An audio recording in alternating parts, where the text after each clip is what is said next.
예수님의 십자가에서의 순환과 죽음은 우리가 그 큰 뜻을 알지 못하면 정말 이해하기 어려운 또 가장 어처구니 없는 사건입니다. 어떻게 생각하면 이런 모순적인 죽음이 있을까라고 생각할 수도 있는 그런 사건입니다. 모순적, 일어날 수 없는 일이죠. 예.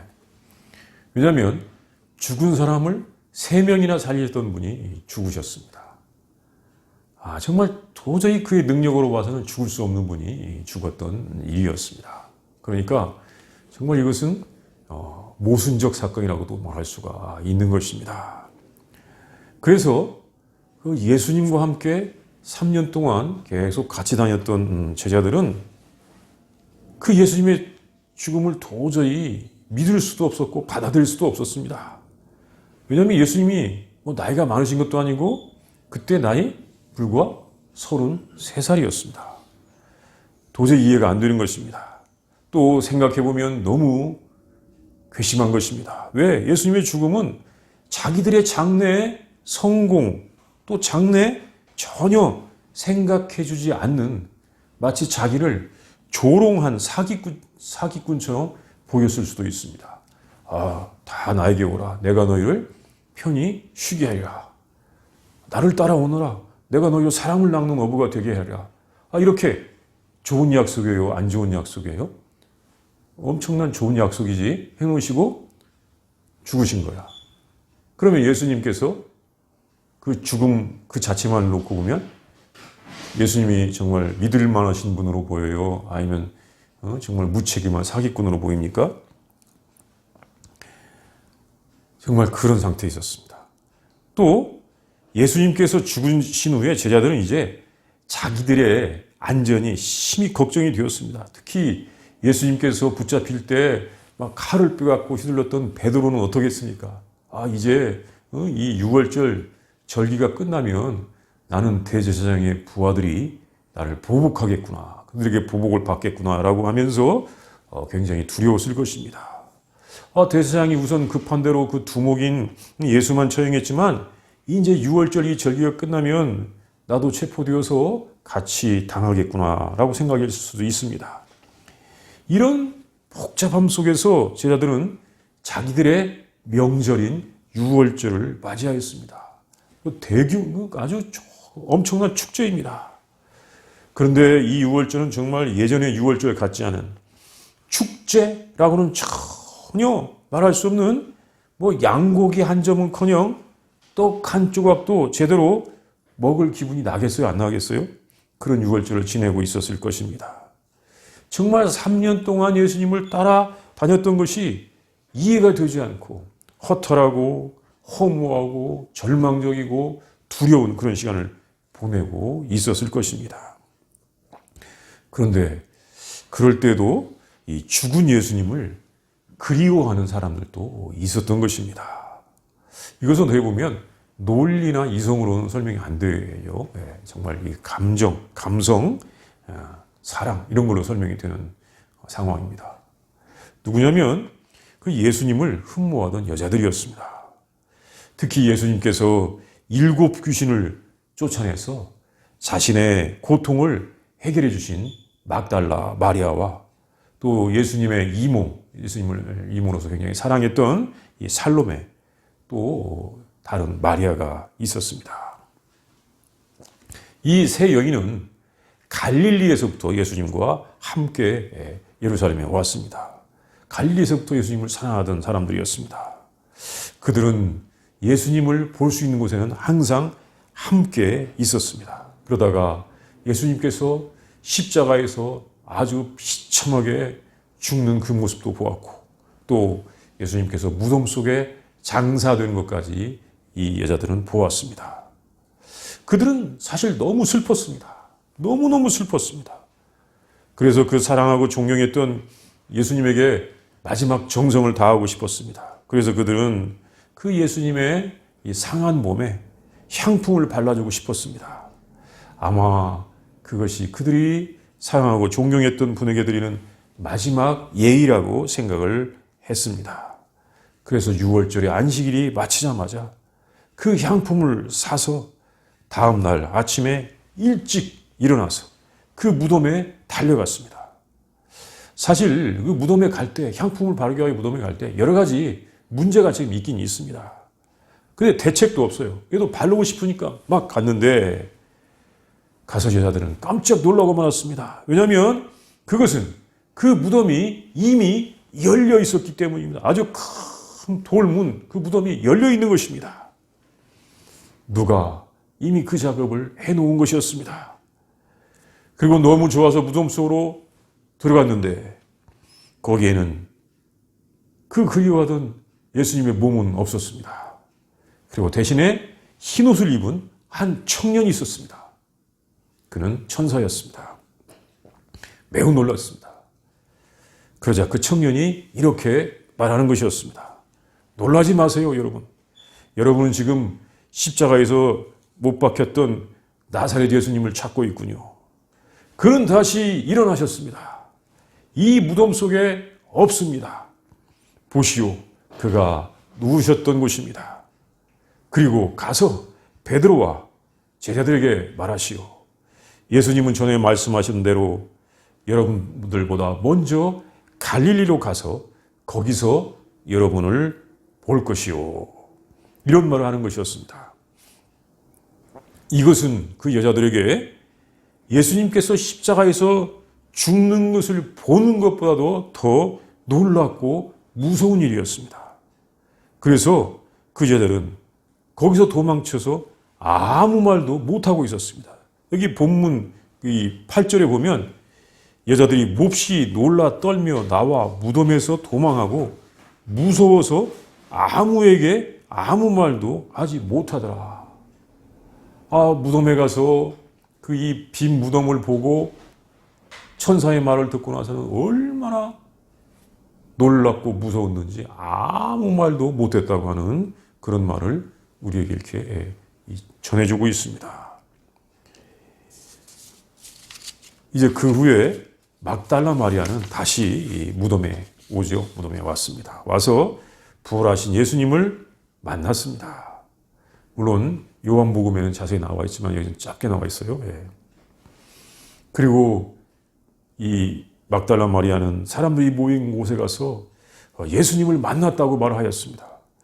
그런데 처음에는 아무도 이 말을 믿지 아니했다고 하는 것입니다. 또 몇 시간 후에는 어떤 제자들이 시골길을 가고 있었는데 다시 살아나신 예수님께서 그들과 함께 동행하게 되었습니다. 그들이 예수님을 만난 후에 제자들에게 가서 우리들이 예수님을 만났다고 이야기를 했는데 역시 제자들이 믿지 아니하였다. 이것입니다. 참 본문의 말씀은 우리에게 이것을 전해줍니다. 이 말씀, 이 본문이 주는 교훈을 보도록 하겠습니다. 자, 첫 번째는 예수님께서는 죽음에서 다시 사셔서 빈 무덤을 남겨놓으셨습니다. 예수님을 따르던 여자들과 제자들이 발견한 것은 빈 무덤이었습니다. 무덤 속에 예수님은 없었습니다. 그리고 다시 살아나신 예수님께서는 제자들에게 다시 가셔서 만나셨습니다. 우리들의 이 신앙의 핵심은 예수님께서 부활하신 것입니다. 예수님의 부활로부터 예수님께서 하나님의 아들이신 것이 고백이 되고 하나님의 뜻이 분명히 드러나게 되는 것입니다. 십자가의 고난도 하나님의 뜻이요 하나님의 섭리로서 우리가 알 수가 있는 것입니다. 이것을 어디서 알 수가 있냐면 로마서 1장 4절에 보면 알 수가 있는데 아주 중요한 말씀이에요. 우리 한번 찾아보겠습니다. 로마서 1장 4절 말씀. 자, 로마서 1장 4절 말씀 우리 같이 읽겠습니다. 시작. 성결의 영어로는 죽은 자들 가운데서 부활하사 능력으로 하나님의 아들로 선포되셨으니 곧 우리 주 예수 그리스도시니라. 성결의 영어로는 죽은 자들 가운데서 부활하사 능력으로 하나님의 아들로 선포되셨으니 곧 우리 주 예수 그리스도시니라. 예수님께서 부활하시지 않으셨다면 예수님은 그 교훈으로 유명한 평범한 위대한 스승들 가운데 한 분이었을 것입니다. 아니면 유대교의 유명한 랍비 중에 한 사람으로 머물렀을 것입니다. 그런데 예수님께서 부활하셨기 때문에 예수님께서 이렇게 하나님의 아들로 믿어지고 선포가 되어지게 되는 것입니다. 그만큼 부활이 중요한 것입니다. 사실 예수님은 부활하지 않았다면 유대교의 한 유명한 랍비 내지는 유대교의 좀 이단적 랍비가 되었을 것입니다. 그만큼 예수님의 부활은 중요한 의미가 있습니다. 세상에 다른 종교들도 있지요. 분명히 또 생각보다 많은 것 같아요. 그런데 그 종교들을 시작한 사람들은 무덤들이 다 있습니다. 그들의 무덤을 어떻게 해놨습니까? 그냥 숨겨놨습니까? 아니죠. 잘 꾸며놨습니다. 그리고 그 무덤을 성지로 만들어서 그곳에 가서 순례를 하는 것을 아주 큰 헌신으로 생각을 합니다. 뭐 성지 순례 간다 하면 그 되게 그 무덤으로 가는 것을 볼 수가 있습니다. 그 창시자들의 무덤을 잘 꾸며놓고 그것을 자랑으로 여깁니다. 그런데 그 교훈에는 아무리 좋은 것이 있다 할지라도 죽음으로 끝나는 건 아니겠습니까? 사람들이 참 거기에 집착하는 것을 보면 안타깝죠. 근데 예수님은 전혀 다르신 분입니다. 예수님은 무덤이 없고 예수님의 무덤터였다고 하는 것이 있을지라도 그 안은 비어 있습니다. 죽을 수 없는 예수님께서 십자가에서 다른 사람들의 죄 때문에 죽으셨지만 다시 살아나셨습니다.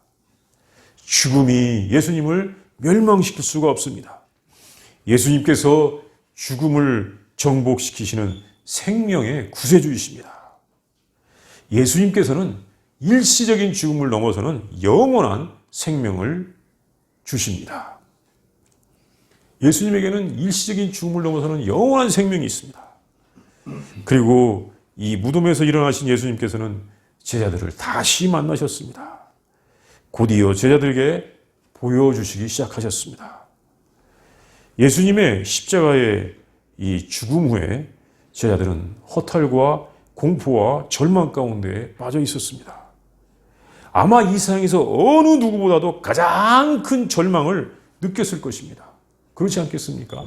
3년 동안이나 정말 큰 기대를 가지고 따라다녔는데 온갖 약속, 좋은 약속은 해주신 것 같은데 그냥 죽어?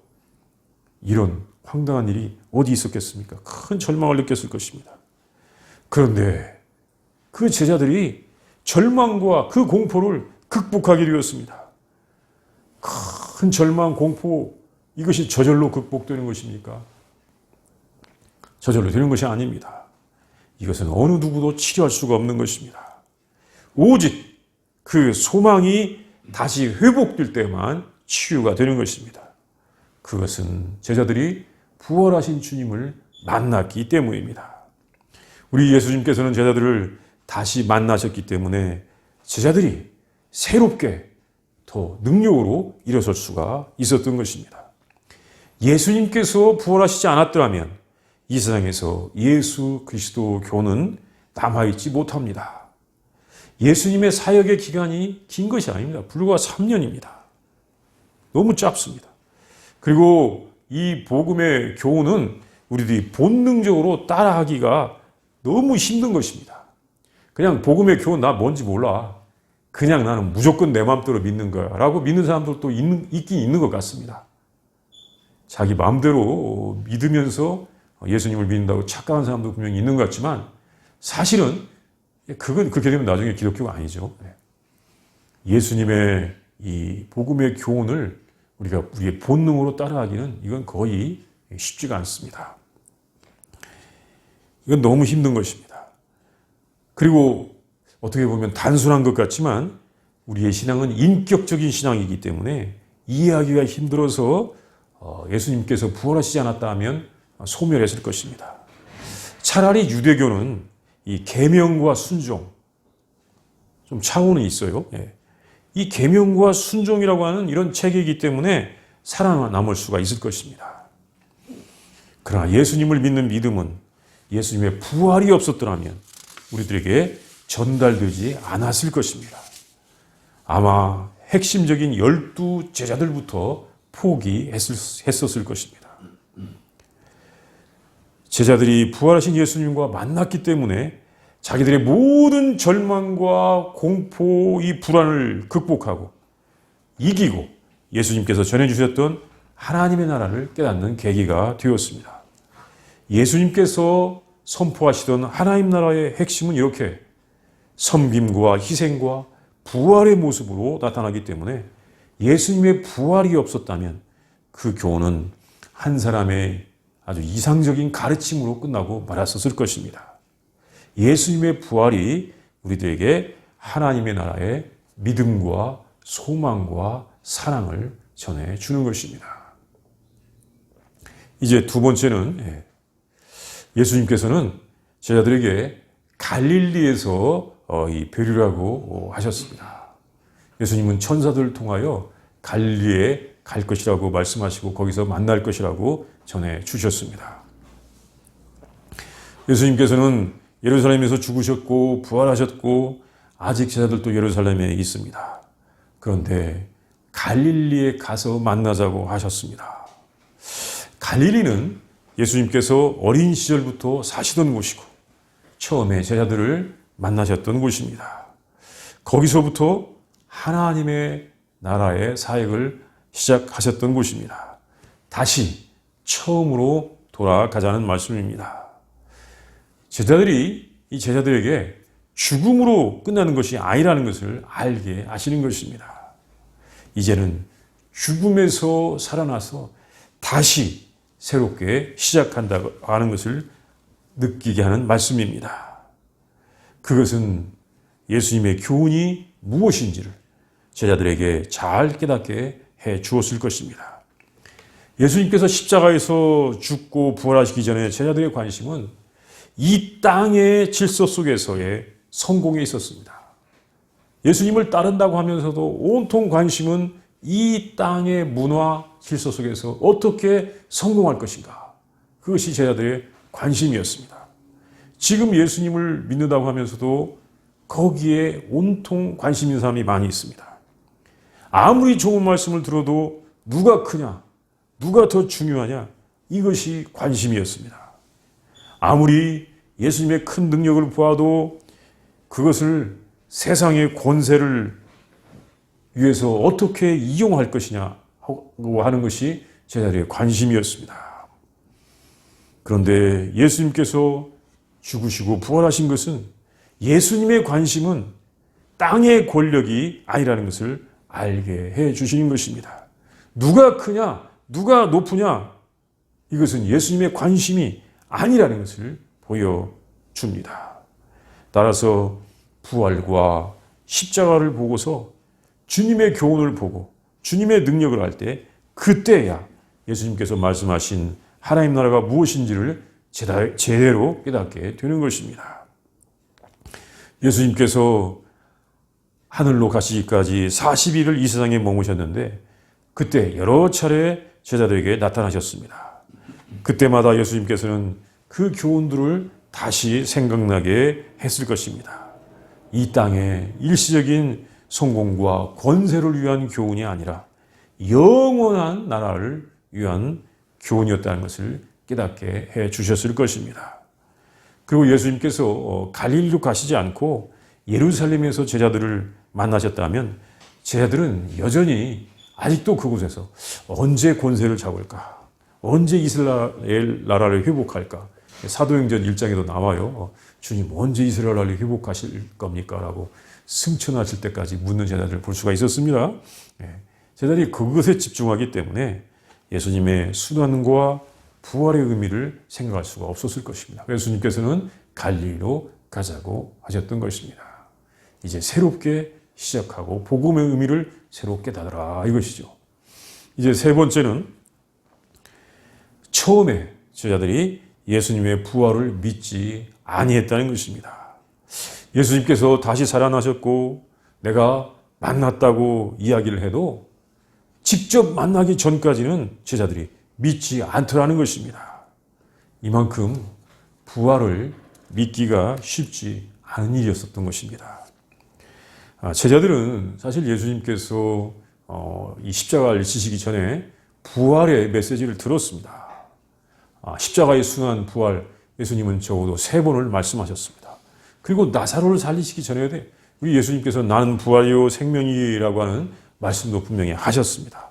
그러나 막상 예수님께서 죽으신 다음에 그들이 예수님의 부활을 믿지 않았던 것입니다. 그만큼 충격이 컸다는 것과 이것을 믿기가 쉽지 않았다는 것입니다.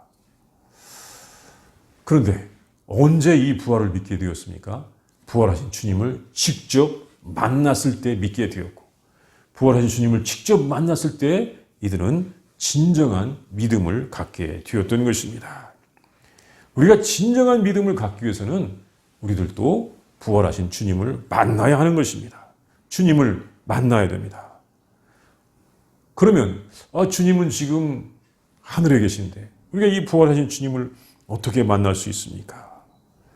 그 만남의 모습은 사실 여러 가지가 있겠지만 가장 중요한 부활하신 주님의 만남의 모습은 뭐냐면 이것입니다.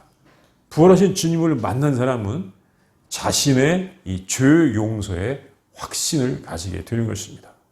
내가 이 죄 용서에 확신이 있다고 하는 사람은 부활하신 주님을 만난 사람입니다.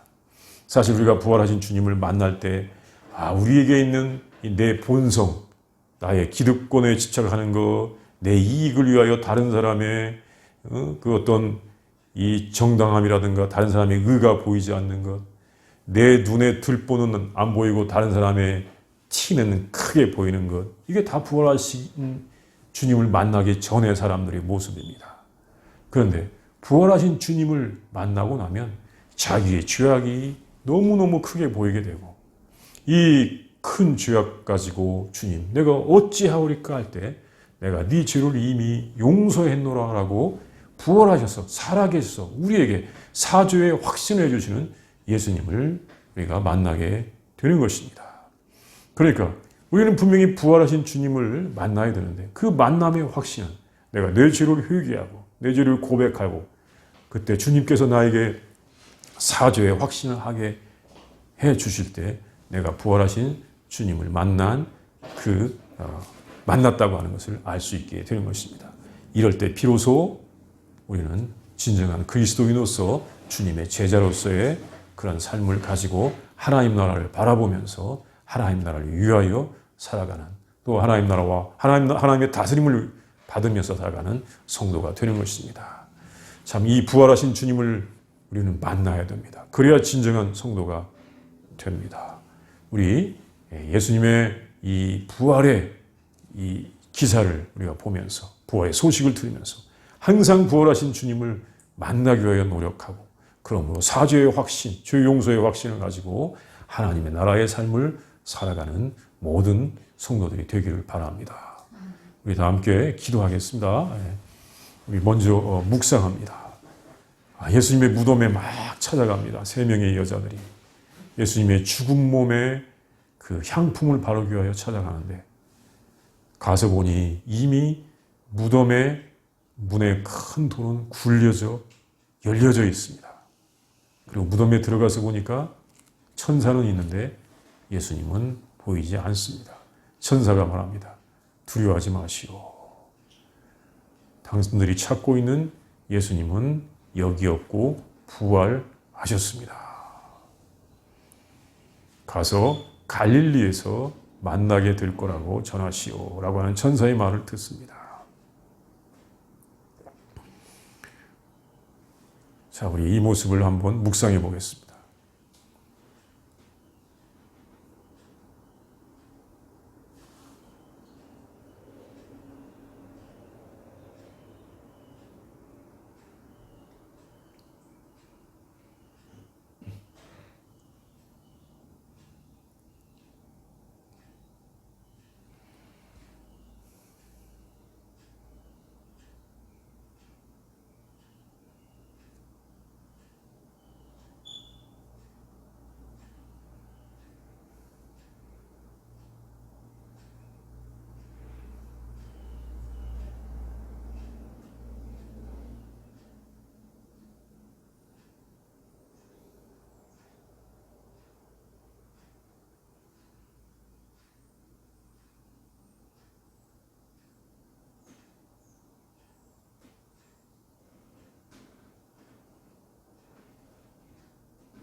생명의 하나님, 능력의 하나님, 구원의 하나님, 은혜와 사랑을 진심으로 감사합니다. 우리 예수님을 이 땅에 보내주셔서 죄악된 문화 속에 살고 있는 우리들을 구원하여 주시니 진심으로 감사합니다. 예수님을 통하여 우리의 모든 죄악을 다 드러내시고 우리와 하여금 그 죄악을 인정하고 회개하게 하여 주시고 또한 우리에게 구원의 은혜를 주시니 진심으로 감사합니다. 우리 예수님의 이 부활은 우리의 죄악이 다 하나님의 사랑과 은혜로 말미암아 용서되었다고 하는 하나님의 놀라운 은혜의 사건인 줄로 믿습니다. 또한 하나님의 나라는 이렇게 부활을 통하여 완전히 성취된다고 하는 것을 우리에게 알려주시는 놀라운 사건임을 믿습니다. 하나님, 부활하신 예수님을 우리에게 보내주시고 그 예수님을 믿게 하여 주시니 감사합니다. 예수님과 함께 날마다 부활의 능력과 은혜 속에서 하나님의 나라의 삶을 살게 하여 주시옵소서. 예수님의 이름으로 기도합니다. 아멘.